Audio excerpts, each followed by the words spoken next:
ইতিহাসের সবচেয়ে গোপন মানুষ। তিনি এমন একজন ব্যক্তি যার কাছে গোপন ও বিপজ্জনক জ্ঞান রয়েছে। এই জ্ঞানকে বলা হয় ইলম, যা তিনি আল্লাহর অনুমতিতে অর্জন করেছেন। তিনি অতীত ও ভবিষ্যতের জ্ঞান রাখেন।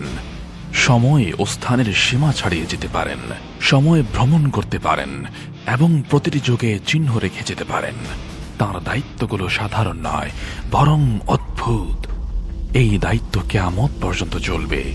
তাকে কুরআনে উল্লেখ করা হয়েছে। আল্লাহর অনুমতিতে তিনি বিশ্বের বিভিন্ন স্থানে হাজির হন এবং মানুষকে সাহায্য করেন। তিনি অন্য কারো রূপে ধারণ করে মানুষের সামনে উপস্থিত হতে পারেন একটি অজানা মুখ নিয়ে। হয়তো একদিন আপনি তাকে দেখেছেন কিন্তু বুঝতেই পারেননি তিনি কে, তিনি এখন কত বছরের, তিনি কিভাবে কিয়ামত পর্যন্ত জীবিত থাকবেন, এর পেছনে কি রহস্য। বন্ধুরা, এই আলোচনা নিয়ে আপনাদের মাঝে শীঘ্রই হাজির হচ্ছি। আলিফ রেকর্ডসের সাথেই থাকুন। জাযাকাল্লাহ।